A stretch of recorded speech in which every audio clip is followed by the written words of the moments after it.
Los ángeles son seres de luz creados por Dios. Solo que una parte de los ángeles se unió a una grande rebelión que ocurrió en el cielo. Uno de los ángeles, creados por Dios, que tenía una posición muy importante, se rebeló contra Dios. Y es por eso que ellos, al convertirse en enemigos de Dios, hoy están aquí actuando, también siendo nuestros enemigos, para separarnos de Dios y para que nosotros podamos hundirnos también bajo su dominio. Hoy vamos a hablar sobre este tema importante. Y para ello, aquí yo coloqué una expresión interesante. La parte de los ángeles lideradas por Satanás se rebeló en el cielo y actúa en el planeta como el peor enemigo en el contexto de una guerra cósmica entre el bien y el mal. Todos nosotros estamos viviendo en un grande conflicto. Y aquí en esta lucha los ángeles tienen una parte importante. ¿De qué manera ellos intervienen? Primero comencemos definiendo qué significa ángel. Para ello hay dos palabras. La primera es en hebreo y la otra es en griego o latín. En hebreo, malak significa mensajero y la palabra ángelos, que significa también mensajero, mensajero de Dios. Hay muchos libros y muchas películas que hablan acerca de quiénes son los ángeles. Especialmente se habla mucho acerca del ángel de la guarda. Incluso hay algún rezo o una oración que se hace al ángel de la guarda. Entre las películas y libros y tradiciones que se hablan acerca de los ángeles, el tema de la angeliología ha despertado un interés en el ser humano. Sin embargo, está mezclada también con mucha fantasía. ¿Quiénes realmente son ellos? Muy bien, los ángeles están mencionados en toda la Biblia. Desde Génesis hasta Apocalipsis. En el Antiguo Testamento, 100 veces se mencionan a los ángeles y en el Nuevo Testamento, 165 veces. Así que es un tema hablado y de mucha importancia. ¿Quiénes son ellos? No tenemos mucha información sobre cómo fueron creados, ni todas las actividades que realizan. Sin embargo, nosotros podemos saber por lo que está escrito en la Biblia que los ángeles tienen personalidad, es decir, tienen intelecto, tienen emociones y tienen voluntad. ¿Vamos a repasar? Vamos a abrir la Biblia. Por ejemplo, los ángeles cantaron en el nacimiento de Jesús. Lucas capítulo 2, versículo 13 y 14, ellos revelaron su emoción, su alegría cantando. Mira lo que dice Lucas capítulo 2, versículo 13. Repentinamente apareció con el ángel una multitud de huestes angelicales o huestes celestiales que alababan a Dios y decían: gloria a Dios en las alturas y en la tierra paz, buena voluntad para los hombres. Expresan su emoción y dice que ellos cantan. El cielo es un lugar de adoración y los ángeles siempre adoran. En segundo lugar, dice que estos se alegran mucho cuando un pecador se arrepiente. Jesús contó una parábola en el libro de Lucas capítulo 15, en sí son 3 parábolas, pero me llama la atención lo que Jesús dijo en el versículo 10. Dice así: así os digo que hay gozo delante de los ángeles de Dios por un pecador que se arrepiente. Los ángeles también festejan y se alegran cuando hay un pecador arrepentido. Demuestran alegría, ellos cantan. ¿Qué más dice la Biblia acerca de los ángeles? Son seres espirituales que pueden asumir una forma física. Wow, es interesante. Por ejemplo, ahí en el libro de Génesis capítulo 19, cuando los ángeles llegaron para Sodoma y Gomorra, Lot fue para poder decirles que puedan quedar en casa, y después de mucha insistencia dice que ellos fueron y ellos comieron con Lot. Ellos asumen una apariencia humana. Lo mismo pasó también con Abraham. Ellos pueden asumir una forma física. Además, la Biblia describe que los ángeles tienen alas. En algunos casos, como los serafines o querubines, tienen entre 4 y 6 alas. Esto me llama la atención. Por ejemplo, vamos al libro de Isaías, capítulo 6, versículo 2. Isaías 6:2 dice así: por encima de él habían serafines, cada uno tenía 6 alas, con 2 cubrían sus rostros, con 2 cubrían sus pies y con 2 volaban. Qué interesante, esa es la información que tenemos de ellos. Cuando hablamos acerca de los querubines, también dice que tienen 4 alas y ellos están delante de la presencia de Dios. En el libro de Ezequiel, capítulo 1, versículo 6, nos da esta información. Además, los ángeles son seres súper inteligentes y poderosos. Y presta atención a esta información. Solo que ellos no poseen los atributos de Dios. ¿Cuáles son los atributos de Dios? Es decir, ellos no son omniscientes, ellos no son omnipresentes, ¿correcto? Ellos no están en todo lugar. Ellos no son eternos, porque fueron seres creados por Dios. Ellos no poseen los atributos de Dios. Sin embargo, ellos sí son superiores a los seres humanos. Cuando David decía, ¿quién es el hombre para que tengas de él memoria? Dice, lo has hecho un poco menor que los ángeles.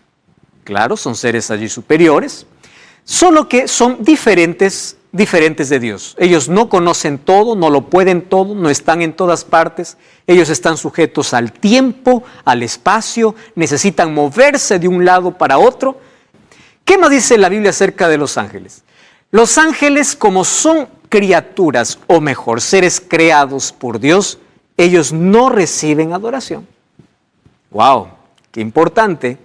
Superiores al ser humano, pero ellos no reciben ni veneración, préstame atención, ni adoración. Ni siquiera permite que un ser humano se arrodille. El libro de Apocalipsis capítulo 19, versículo 10 nos hace esta declaración. Dice así, yo me postré a sus pies para adorarle y él me dijo, mira, no lo hagas. Yo soy consiervo tuyo y de tus hermanos que retienen el testimonio de Jesús, adora a Dios. Ellos no reciben adoración. Ellos son seres creados. No sabemos si todos fueron creados a la vez o Dios los creó en diferente tiempo, no tenemos esa información. Y aquí hay un asunto interesante que debemos comprender de los ángeles. Los ángeles no son las almas, esa palabra almas lo voy a colocar entre comillas porque en sí no existe. Las almas de las personas muertas, no es que, una persona murió, ya su alma fue y se convirtió en un angelito. Eso no existe. Tampoco ellos evolucionan de otra vida. No es que los ángeles evolucionaron. Esa es una creencia antibíblica. Los ángeles fueron creados por Dios. Son criaturas de Dios. Y aunque son superiores a los seres humanos, no son iguales a Dios. ¿Correcto? Otra cosa, los ángeles no se casan, no tienen sexo, no mueren.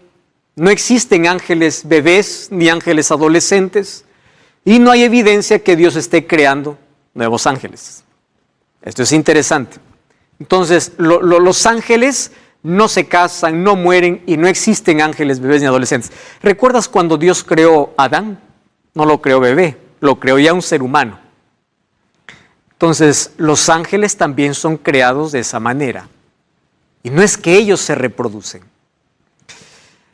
La reproducción es uno de los dones y regalos que Dios compartió con el ser humano. Ahora, otra cosa que entendemos de los ángeles es que son mensajeros y agentes secretos de Dios.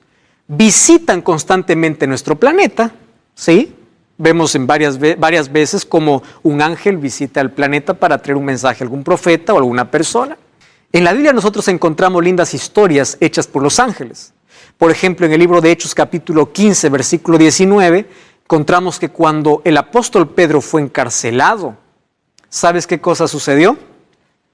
Un día un ángel abrió la puerta de la prisión, sacó a Pedro de la prisión y lo puso en libertad.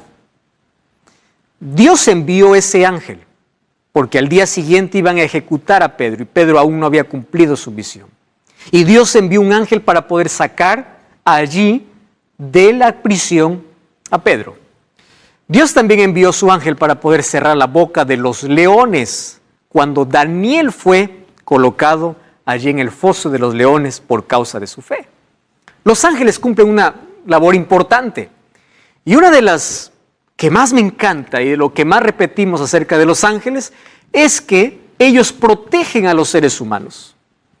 Y mucho más aquellos que se entregan a Dios por completo. Lo que dice el libro de Salmos capítulo 34, versículo 7, es una promesa realmente importante.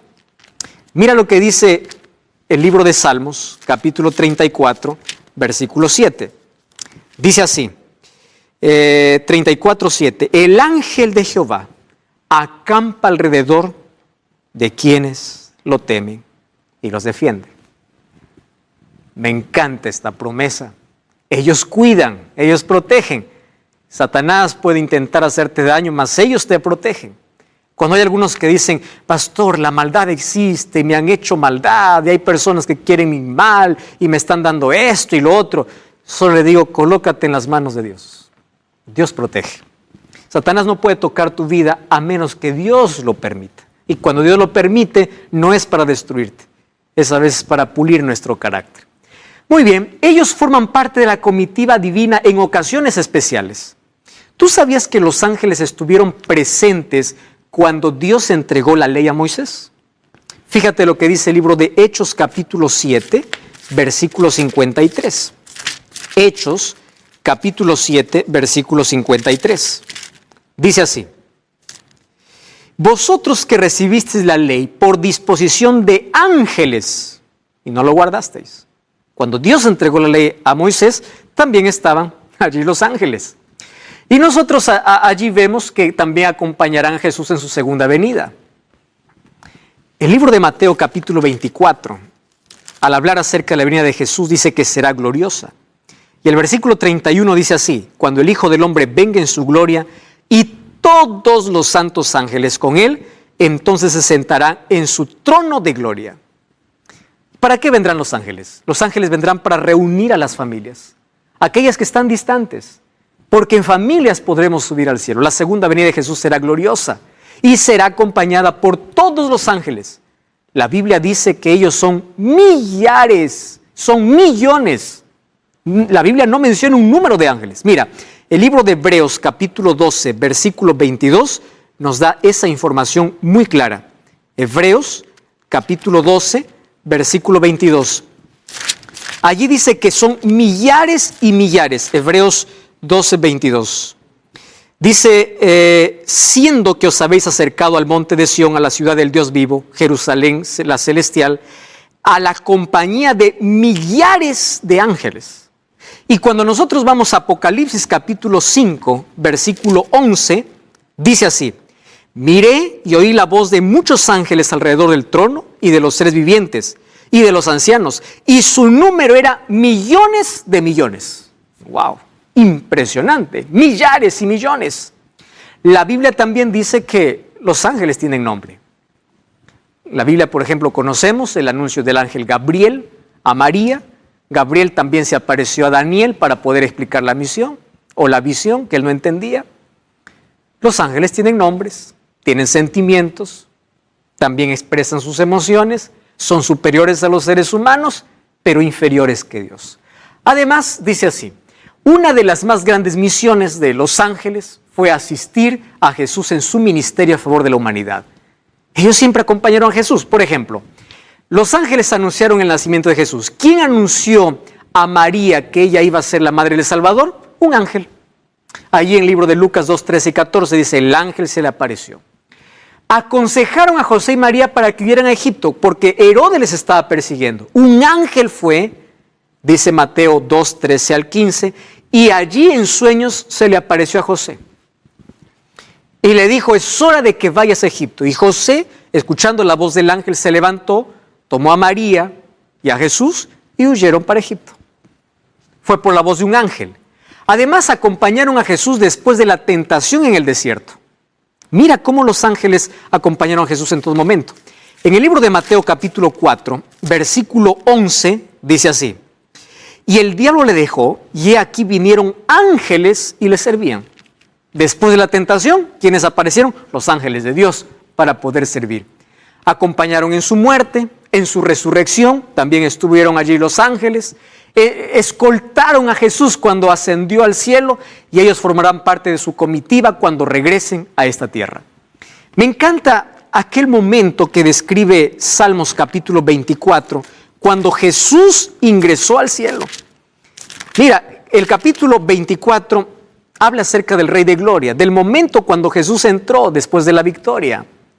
Y allí dice que se escuchaban voces, el versículo 7, alzad vuestras puertas, o alzado puertas vuestras cabezas, alzad vosotras puertas eternas de entrar el Rey de Gloria. ¿Quién es el Rey de Gloria?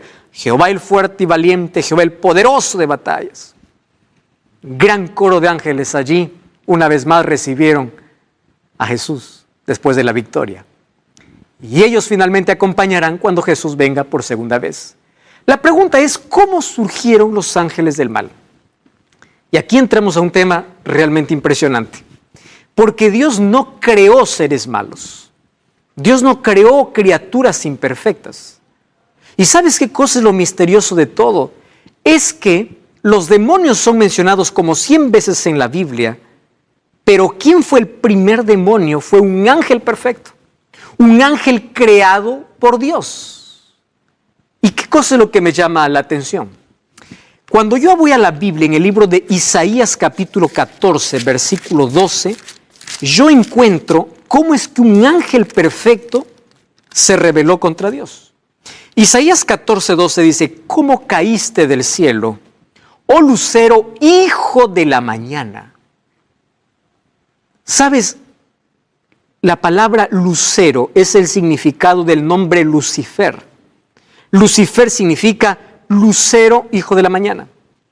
Ahora, en el cielo todo había armonía, todo era perfecto, pero uno de los ángeles que tenía una posición más elevada y era incluso exaltado, de manera misteriosa su corazón se llenó de orgullo y usó su libre albedrío para rebelarse contra su creador. El nombre Lucifer significa portador de luz o lucero de la mañana, que finalmente, después de su rebelión, se convirtió en diablo. ¿Y qué significa diablo? Diablo o Satanás significa aquel que hace trampa, o mejor, aquel que es acusador. Cuando tú acusas a alguien por alguna cosa, ten mucho cuidado de no ser parte de esta legión. Porque a quien le encanta acusar es a Satanás. Él se convirtió en Satanás después de haber sido un ángel perfecto. En la Biblia yo encuentro dos relatos en dos profecías dadas para Tiro y Babilonia, tomando la figura de estos dos reyes para que representan la caída de Satanás. En el libro de Ezequiel, capítulo 28, me habla sobre cómo era o cómo fue creado Satanás. Mira, el capítulo 28, vamos a ver a partir del versículo 13. Ezequiel, capítulo 28, versículo 13, encontramos una declaración importante sobre la creación y sobre la rebelión de este ser. En el huerto del Edén estuviste, toda piedra preciosa era tu vestidura, te vestiste de lo mejor. Versículo 14, tú querubín grande protector, yo te puse en el santo monte de Dios y allí estuviste. El versículo 15 dice, perfecto eras en todos tus caminos desde el día que fuiste creado hasta que se halló en ti maldad. Haciendo referencia a Lucifer, aquel que se rebeló contra Dios. Era perfecto en todo. Y dice, profanaste tu santuario. ¿Por qué? Porque el santuario es la morada de Dios. En el versículo 13 o el versículo 17 dice, con la multitud de tus maldades y con la iniquidad de tus contrataciones, profanaste tu santuario. Él estaba en la presencia de Dios. Él era un ángel protector. ¿Protector de qué? De la ley eterna de Dios. Por eso es que él odia tanto la ley de Dios. Un día él estaba en una posición muy elevada, protegiendo la ley eterna de Dios. Cuando hablemos del tema de la ley vamos a volver a este asunto importante. Por eso es que el pecado para su surgimiento es ilógico. Él no estaba satisfecho con lo que era y él quiso tener un estatus superior, es decir, él quiso ser igual a Dios, anhelaba la posición de Dios, pero no el carácter de Dios. Hoy hay muchas personas que cuando dibujan a Satanás, lo hacen allí con cuernos, lo hacen allí con una cola, con uñas grandes, ¿verdad? Ese es el diablo. El diablo no es así. Él fue perfecto. Y aunque el pecado ya deterioró su apariencia, él continúa teniendo la perfección. Claro, ya no es perfecto, porque él fue el originador de la rebeldía. Sin embargo, él fue creado perfecto y continúa manteniendo la belleza. No es aquella imagen que por allí nos han vendido de quién es Satanás. Entonces aquí nosotros podemos decir cómo aparecieron estos demonios, porque un ángel perfecto se rebeló contra Dios. Ahora fíjate, un ser creado no puede ser igual al creador. Y aunque Dios le dio las oportunidades para que cambie y reasuma su lugar, Él no quiso. Que Dios nunca actúa, nunca hace un juicio de una manera repentina. Él da oportunidades. Y Él desperdició todas las oportunidades. Por eso hace que las personas hoy puedan desperdiciar todas las oportunidades que Dios les da. Él decidió enfrentar a Dios, reunió a muchos simpatizantes, Él colocó el espíritu de descontento, fue como una semilla que fue allí abriéndose entre todos los ángeles y declaró una guerra contra Dios. Y allí en el libro de Apocalipsis capítulo 12, versículo 7 hasta el versículo 9, encontramos cómo fue esta guerra en el cielo. Mira, Apocalipsis 12, 7. Dice así: después hubo una batalla en el cielo, Miguel, aquí tomando Jesús el título de general, el título de alguien que pelea. Y dice, y sus ángeles luchaban contra el dragón y sus ángeles. El dragón aquí representa a Satanás. Y no se hallaron ya para ellos lugar en el cielo. Fue lanzado el dragón, la serpiente antigua que se llama Diablo y Satanás, el cual engaña al mundo entero. Fue arrojado a la tierra y sus ángeles fueron arrojados con él. ¿Qué ángeles? Aquellas criaturas de Dios que también ahora formaron parte de esta rebelión. Y es por eso que hoy vemos tantas manifestaciones diabólicas, es que hoy vemos tanta mentira, porque hay miles de demonios también, que por causa de la rebelión fueron arrojados juntos con el iniciador de la rebelión, que es Satanás. Solo que esa rebelión fue trasladada a la tierra. Y nosotros sabemos cómo Satanás, él usa mucho algunas cosas desde el jardín del Edén para poder engañar a todo el mundo. Así como engañó seres perfectos en el cielo, hoy continúa engañando a seres humanos en la tierra. Y lo hace a través de la seducción, lo hace a través de la apariencia bonita. Él se disfrazó en la serpiente porque la serpiente no era el animal que hoy conocemos, era el animal más hermoso de la creación. Sedujo para poder llevar a la desobediencia contra Dios. Así como sedujo en el cielo a los ángeles, hoy seduce al ser humano para que tú te sigas rebelando contra Dios. Y Satanás no ha cambiado de estrategia. Él continúa seduciendo nuestros sentidos. Eva vio del fruto. Continúa colocando duda en el corazón y ofreciendo lo que nunca puede dar. Le dijo a Eva, seréis como dioses. Y miren la ruina en la cual todo el mundo cayó. Así también el pecado se trasladó aquí en la tierra. Entonces, el apóstol Pablo, en el libro de Efesios, capítulo 6, versículo 10 en adelante, dice que nosotros aquí estamos viviendo en una guerra espiritual. Y en una guerra, aquel que está desarmado, aquel que no tiene protección, muere fácilmente. ¿Y qué significa muerte en esta guerra espiritual? Formar parte de Satanás, del ejército de Satanás. El hecho que formes parte del ejército de Satanás y estás condenado a la muerte. Porque él no tiene nada que ofrecer. Placer momentáneo, diversión momentánea, eso es todo lo que ofrece. Pero nunca paz, nunca esperanza, nunca eternidad, nunca vida. Ahora, todos estamos en una guerra. Y él dice así, hermanos, vestíos de la armadura de Dios, porque Dios nos ha provisto de una armadura en esta batalla. Y me gusta lo que dice el libro de Efesios capítulo 6, versículo 10 en adelante.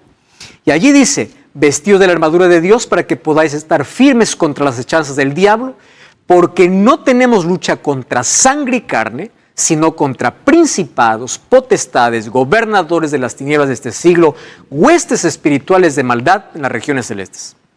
Si tú te das cuenta, aquí lo que está haciendo Pablo es mencionar una jerarquía diabólica o una organización diabólica por una razón. Recuerda que los ángeles no son seres omnipresentes. Entonces el diablo no puede estar en toda parte. Él está en toda parte a través de sus demonios, pero él mismo no puede estar en todas las partes porque él no es omnipresente. Ese es un atributo que le pertenece solo a Dios. Entonces Satanás está bien organizado. Y aquí, según al apóstol Pablo, la organización diabólica consta en lo siguiente. ¿Quiénes están allí? En primer lugar, los principados, los que gobiernan todo. Luego siguen las potestades, luego siguen los gobernadores de tinieblas, luego las huestes espirituales en todas las regiones. Está bien organizado para causar daño y maldad en todo el mundo. Entonces el apóstol Pablo dice, para ello tienes que vestirte de la armadura de Dios, tomar el yelmo de la salvación. Tú puedes leer Romanos o Efesios capítulo 6 del 10 en adelante, el escudo de la fe, la espada de la palabra, los zapatos del evangelio. Tienes que tomar la coraza de justicia y tienes que orar en todo tiempo. No hay otra manera de poder resistir estas fuerzas demoníacas en este planeta. Eso es la manera como tenemos que enfrentarle. El apóstol Pedro ya nos decía, sed sobrios y velad, porque vuestro adversario el diablo viene como león rugiente buscando alrededor a quien devorar. Él no es nuestro amigo, es nuestro peor enemigo. Satanás solamente busca gente para devorar. Devora tus sueños, devora tu vida, devora tu familia, devora la paz, devora tu sonrisa, devora tus proyectos, te devora la vida. Y es un asesino porque él te mata lentamente, acabando parte por parte de ti. Entonces este mundo se convirtió en el escenario de un grande conflicto entre Dios y Satanás. Y allí los ángeles entonces están actuando, ángeles y demonios. Y ahora te voy a explicar la obra de ellos. Este mundo se convirtió en una guerra cósmica entre el bien y el mal. Y hay un asunto que me llama mucho la atención. El libro de Primera de Corintios, capítulo 4, versículo 9, mira lo que dice, 1 Corintios 4, 9. Dice, Dios nos ha exhibido a nosotros los apóstoles como postreros, como a sentenciados a muerte, pues hemos llegado a ser espectáculo al mundo, a los ángeles y a los hombres. Un creyente, un cristiano, está bajo ahora la mirada no solamente del mundo, sino también de los ángeles. Y este universo es el espectáculo o este mundo es el espectáculo del universo. ¿Qué cosa es lo que hacen los seres humanos y cómo actúan los demonios aquí y cómo el ser humano es seducido por ellos? Ahora, fíjate, el punto central de ese conflicto fue la cruz, donde Jesús ya lo derrotó. Satanás sabe que está vencido y que en breve será destruido. Entonces, todo sufrimiento que existe en este mundo, Dios no es el culpable. Tiene que verse y analizarse en el contexto de guerra. Porque estamos viviendo en un grande conflicto. Y en este conflicto Satanás maltrata a los hijos de Dios, trae calamidades para que el ser humano se vuelva en contra de su creador. Ahí está la respuesta para el dolor y el sufrimiento. ¿Cómo actúa Satanás y sus ángeles en el mundo? ¿Cuáles son sus armas? ¿Cuál es la estrategia que él usa? Y yo aquí he colocado 3 que considero las más relevantes en cuanto a su acción. En primer lugar, Satanás actúa con mentira, con trampa y seducción. Préstame atención. ¿Qué cosa es una trampa? Aparentemente es algo bueno para que caigas en ella. El diablo es mentiroso. Trae 5% o 90% de verdad y 10% de mentira. Mezcla la verdad con la mentira. Por eso es que hay muchos que abren la Biblia, leen la Biblia, pero creen también tradiciones. Y al mezclar tradiciones con Biblia, ya forman parte del enemigo de Dios.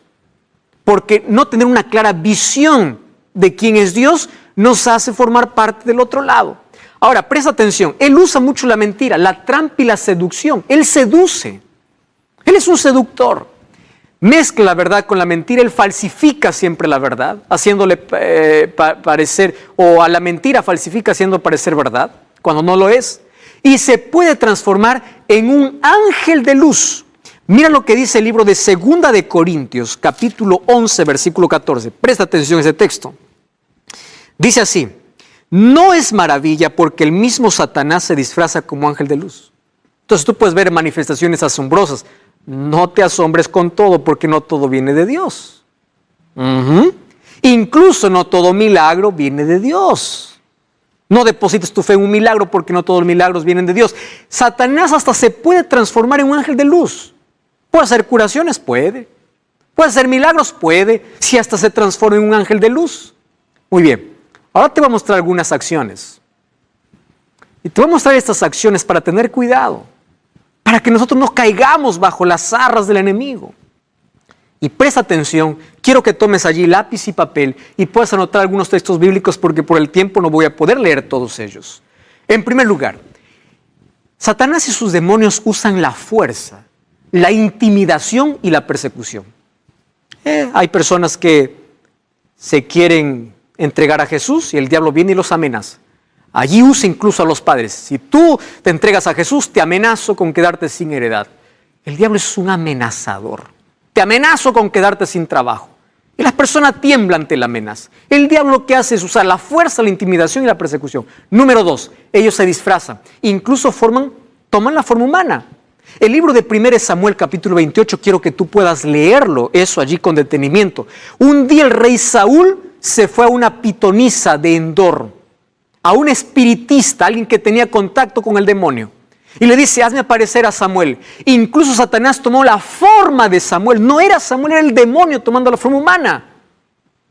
Hoy escucho a muchas personas diciendo, pastor, yo escuché la voz de fulano de tal. Pastor, yo me contacté, tuve una sesión espiritista. Yo vi a alguien que murió hace años, yo lo vi, nadie lo puede negar. Es verdad que tú lo puedes ver, pero ¿cómo sabes que es esa persona? Satanás toma la forma humana. Si pudo tomar la forma del profeta Samuel, ¿cómo no va a poder tomar la forma de cualquier otro ser humano? Otra cosa que es Satanás es que hace falsos milagros. Por eso ya te dije que tu fe no esté basada en un milagro, esté basada en la palabra de Dios. Otra cosa que es Satanás es que ciega la mente de los incrédulos para no discernir el error. Yo voy a leer este texto. Mira lo que dice 2 de Corintios, capítulo 4, versículo 4. Dice así. El Dios de este siglo, es decir, refiriéndose a Satanás, dice, lo cegó el entendimiento de los incrédulos para que no resplandezca la luz del evangelio. Entonces, cuando una persona se enterquece, se revela, ve que Dios le está llamando, entonces él se enceguece. Esa ceguera es causada por Satanás. Mucho cuidado con aquello a lo cual llamas una rebeldía abierta. Ese es el trabajo del diablo hoy. Provoca catástrofes y enfermedades. Mira lo que dice el libro de Job, capítulo 2, versículo 7. Respuesta para asesinatos, violaciones, calamidades. Job 2:7. Dice así, salió Satanás de la presencia de Jehová e hirió a Job con una sarna maligna desde la planta del pie hasta la cabeza. ¿Obra de quién? De Satanás. ¿Y por qué lo hace? Porque quiere torcer la imagen de Dios. Quiere hacerte pensar que Dios es el culpable de todo. Entonces cuando tú dices, ¿dónde está Dios? Dios no existe. ¿Por qué yo me siento solo? ¿Dónde está Dios en el sufrimiento? Satanás aplaude y dice, ya está dudando de la existencia de Dios. Tú eres la imagen de Dios, provocando Él todas las calamidades. Crean duda de la existencia de Dios. Otra obra de Satanás, acusa a los creyentes de Dios. Mucho cuidado cuando estás acusando, puedes formar parte del ejército de Satanás. Cuando tú acusas a alguien con el dedo por un pecado que está cometiendo, esa es la obra del diablo. Jesús nos enseñó cómo corregir los errores. Con la verdad, con amor, en secreto, con la palabra, con oración. No acusando. Zacarías capítulo 3 dice que Satanás acusó al sumo sacerdote, a un líder, y le dice, este no merece nada. Satanás acusa siempre a los hijos de Dios. Satanás no es omnipresente, por eso es que Él no está en todo lugar. Y Él manda a sus demonios para que pueda actuar. Él puede seducir a las personas, pero jamás te podrá obligar, porque tú tienes libertad para decidir. Satanás, cuando toma posesión del ser humano, realmente lo esclaviza, lo amarra ante el cigarrillo, ante la droga, ante la pornografía, ante aquellas cosas que le ofrece. Cuando caes en su trampa, te amarra, te esclaviza. Eso es lo que hoy se llama una adicción. Pero en el poder de Dios todo es posible salir, porque Dios tiene mayor poder. Cuando toma posesión de la mente y el cuerpo de quienes le permiten, Satanás puede tomar una posesión y hay muchas personas que tienen posesión demoníaca. ¿Y cómo se distingue una posesión demoníaca? Una persona que es poseída por Satanás tiene una fuerza sobrenatural. La voz que habla no es su voz, es la voz de alguien que está tomando posesión. puede levantar cosas y objetos con una fuerza sobrenatural y en fin. Eso es una posesión demoníaca. Recordemos que Jesús cuando estuvo en esta tierra a varios los libró del demonio. En el libro de Marcos capítulo 5 habla de un endemoniado gadareno que vivía allá en el cementerio. Pero Dios tiene mayor poder. El diablo, cuando nosotros entramos a su terreno, es darle la victoria. Hay unas personas que dicen, bueno, yo voy a entrar en ese terreno peligroso, pero no me voy a dejar vencer. No entres en terreno de Satanás. No entres. Cuando la Biblia dice no, es no. No te acerques al árbol porque allí Satanás te va a tentar y vas a caer. No juegues con el peligro. Satanás y sus demonios impiden que una persona se entregue a Jesús. Incluso usa personas para desanimarte. Eso es lo que ocurre hoy. Satanás tiene trabajo de ofrecer diversión o llenar de actividades para que los seres humanos se separen de Dios. El diablo incluso puede estar contento de que tú vayas a una iglesia, que tú seas un religioso por fuera, pero por dentro no tengas un relacionamiento con Dios. A algunos les llena de diversión para que no conozcan de Dios, y a otros les llevan de tanto trabajo para que descuiden la oración y el estudio de la Biblia. Satanás usa todo esto. Además usa como arma el desánimo y la duda. Estás desanimado, estás con dudas en el corazón. Son semillas que Satanás coloca. Sin embargo, ellos tienen un punto débil. Ellos no soportan ver a un cristiano de rodillas. Ellos tiemblan. El ejército de Satanás tiembla cuando ve una persona de rodillas delante de la presencia de Dios. No delante de una imagen, no delante de un santo, no delante de un hombre, delante de Dios. ¿Estás entendiendo? Satanás no tiene todo el poder a menos que nosotros lo podamos ceder. ¿Qué debemos hacer? Primero, tienes que saber que Satanás conoce tus debilidades y él va directo al punto donde eres vulnerable. Si tú ya caíste una vez, pierdes fuerza para ceder la próxima vez. Por eso, no cedas. Toda adicción, todo problema comienza con una mentira, una sola vez. ¿Escuchaste esa mentira diabólica? Una sola vez. Un poquito, solo un poquito. Así se comienza. Una sola vez. Y eso estás dando lugar para que Satanás te pueda esclavizar. Por eso no cedas. Y si ya cediste, Dios te puede libertar. Aférrate a Cristo. Número 2, reconoce que Él es más fuerte que tú, pero nunca es más fuerte que Dios. Por eso confía más en Dios. Intentarás separarte de Dios para vencerte. Por eso no te separes de Dios. No te apartes de Dios por cualquier cosa. Separa las cosas que te separan de Dios. Pero aférrate a Cristo. Tu vida cuando esté en las manos de Dios, Él no puede hacer nada. Enfrenta al enemigo y él huirá. El libro de Santiago 4:7 dice resistid. ¿Mas cómo se resiste? Aferrándose a Cristo. No des oportunidad al diablo y mantente firme en la tentación y va a pasar. Otra cosa, usa la Biblia y la oración. Sigue el ejemplo de Jesús. ¿Cómo es que Jesús venció a Satanás en el desierto? Escrito está, porque la palabra de Dios estaba en su mente, porque él meditaba y él oraba. Y esas son las armas poderosas que hoy nosotros tenemos para vencer a Satanás. Y recuerda que él está condenado a la derrota. Apocalipsis 20:10 dice que él finalmente será destruido. Él y todos sus ángeles ya están vencidos y en breve serán destruidos. Tú no puedes formar parte de su ejército.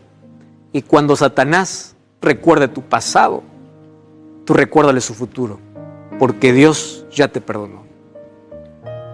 Acércate a Cristo y Satanás no tendrá más poder. ¿Sabes cuándo Satanás tiene ventaja sobre el ser humano? Cuando te separas de Cristo. Por eso es que la única cosa que Satanás tiene que hacer en la vida es separarte de Cristo. Cuando te separa de Cristo, allí tú puedes convertirte hasta en su juguete. Yo voy a hablar para ti. Probablemente caíste en una adicción. Estás amarrado, no puedes salir. Dices, yo estoy perdido. No lo estás. Mira a Jesús, Dios tiene mayor poder. Estoy hablando para ti que ya conoces sobre la palabra de Dios, pero todavía no estás decidiendo. ¿Por qué? Porque hay dudas. Ya sabes de dónde viene la duda. ¿Por qué estás postergando? Porque el jefe me dijo, porque mis padres me dicen, porque los vecinos me dicen, porque los amigos me dicen. Ya sabes que Satanás usa como instrumentos a seres humanos. Y estoy hablando para alguien que está muy herido. Herido y se alejó de Dios porque alguien le hirió, alguien le ofendió, alguien le acusó. En lugar de ayudarle, le hundió. quiero que mires a esa persona como un instrumento del diablo, porque el único que hace eso es Satanás. Entonces levántate, vuelve a Dios. No te separes de Dios por cualquier cosa, por cualquier persona. Satanás está vencido. Tú no puedes entrar en su lugar. Él no puede obligarte a menos que tú le permitas. No cedas. Dice, ya has cedido, levántate en el nombre de Dios. Aférrate a Cristo. Él ya está vencido. ¿Y sabes cuál es el final que le queda a Satanás y todos sus ángeles? Mira lo que dice el libro de Malaquías, capítulo 4, versículo 1. Dice así, viene un día ardiente como un horno. Los soberbios y los que hacen maldad serán como estopa. Aquel día vendrá, los abrazará, dicho Jehová de los ejércitos, y no dejará ni raíz ni rama. ¿Sabes cuál es su final? Un día todo acabará. ¿Y quiénes estarán allí? ¿O quiénes serán destruidos para siempre? Será Satanás y sus ángeles. Quiero que sepas algo. El fuego de la destrucción no fue creado para el ser humano. Fue creado para el diablo y sus ángeles por su rebeldía abierta. Pero si alguien quiere unir su destino a Satanás, es por propia elección. Dios hoy te da la oportunidad de ser libre. Hoy Dios te da la oportunidad de caminar con Él. Vamos a orar. Querido Dios, colocamos nuestra vida en tus manos. Danos un nuevo corazón, corazón puro. No queremos un cambio superficial, queremos un cambio real. No queremos un maquillaje externo, queremos una transformación interna. Por eso aceptamos a Jesús como nuestro Salvador y queremos ser vencedores en Él. Danos tu bendición. En el nombre de Jesús. Amén.